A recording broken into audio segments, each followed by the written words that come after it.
İnternet orqali neft savdosi qilishning hukmi.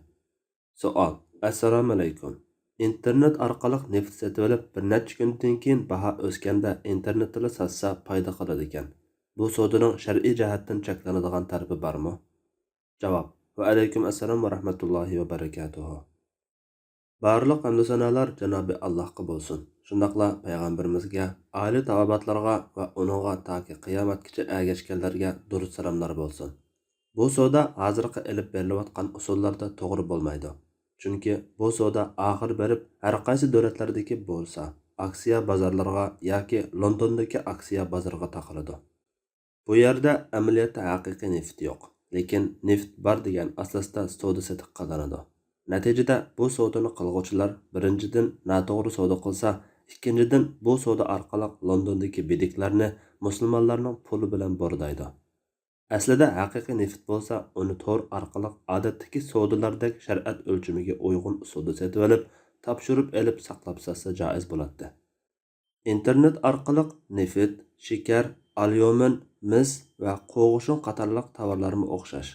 Savdosi qilishdagi mavhumliq aksiya bozorlaridagi haqiqiy tovar yoki haqiqiy ilm-satim yo'q to'xtamlardan shakllanadi.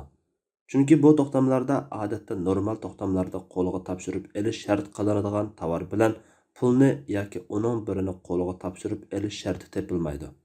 Nima uchun bu shart tepilmaydi deganda, u tovarlarni sotuvchilarning qo'lida amaliyotda u tovarlar mavjud bo'lmaydi. Ular o'z ig'dorchiligida bo'lmagan tovarlarni sotadi. U tovarlarni sotib olg'uvchimi uni qo'lga topshirib olmay turibla boshqalarga sotib etadi.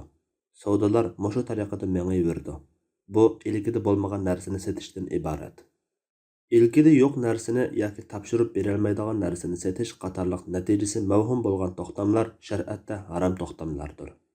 Xalqaro aksiya bozorlarida elib beriladigan neft va boshqa tovar savdolari yana kelajakda qilishga putishgan savdolari va ixtiyorliklar bilan to'lgan obishin to'xtamlari Laybor ko'rsatkichi bo'yicha savdolashish va ig'dorchiligida bo'lmaganini sotish qatorliq bir muncha harom ishlarni o'z ichiga oladi. Masalan, obishin to'xtami bo'yicha kishi ma'lum tovar yoki paychekni ma'lum muddat ichida ma'lum bahoda sotib olish haqqiga erishadi. Bu vaqtni sotib olgan kishi buning uchun pul to'laydi.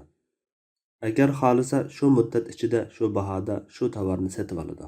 Sotib olmasa, to'lagan pulni ziyon tortadi. Yana bu turli savdolar jazoni va cheklangan boshqa ishlardan xoli bo'la olmaydi.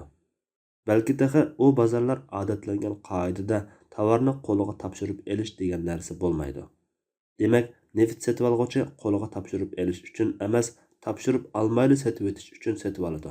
Mana bu u tovarning aslida yo'q ekanligini bildiradi. Tovar bor degan taqdirdami odatda 1 million ton neft bo'lsa, buning savdosini bir vaqtda necha ming odam qilishi mumkin.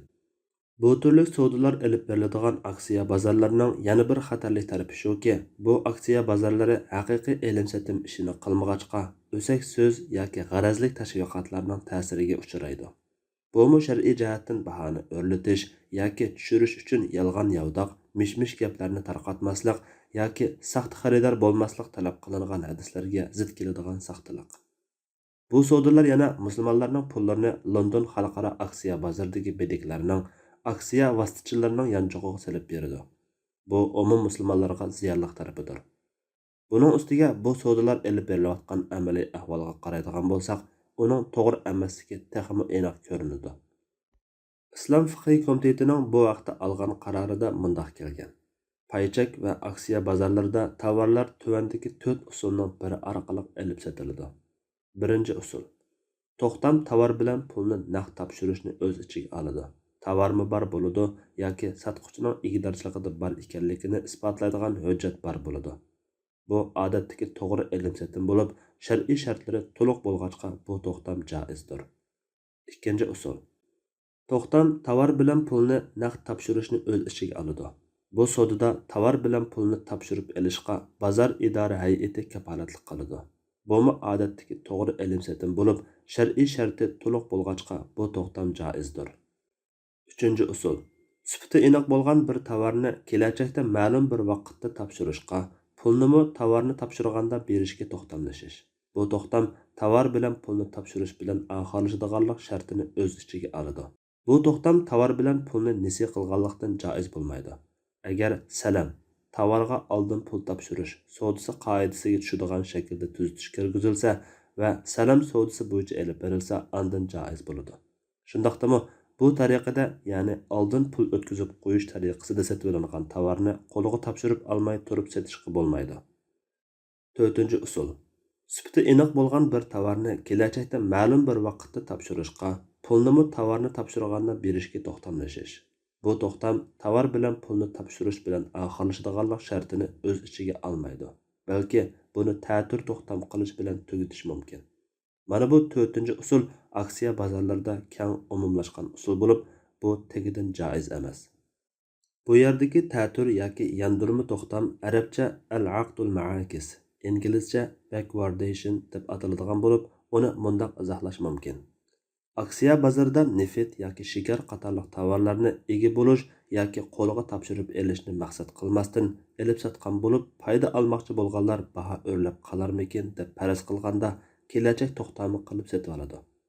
Baho tushib qolarmikin deb faraz qilganda kelajak to'xtami qilib sotadi. Demak, maqsadi farzi to'g'ri chiqib qolsa foyda elishdan iborat. Ondan burunqi to'xtam sharti bo'yicha koni hisobni bo'g'vatmasdan burun qilgan to'xtamining ta'dirchi bir to'xtam qilib, ondan burunqi hisobni bo'g'alaydi. Ko'pincha bu to'xtamlar butun to'xtam summasining ozgina bir qismini to'lash bilan bo'ladi.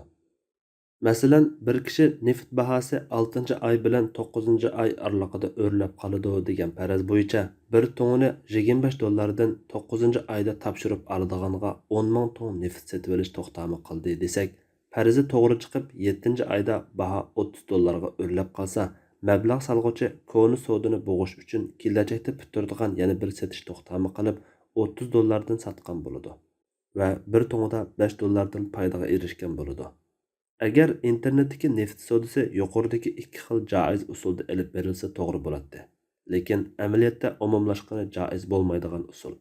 Shunga internetda aksiya bozorlarida umumlashgan usulda neft, shakar, alyumin, mis va qo'g'ishin qatorliq savdosini qilish harom bo'ladi. Alloh eng to'g'risini bilguchidir. Fatvoda doktor Abdul Aziz rahmatulloh.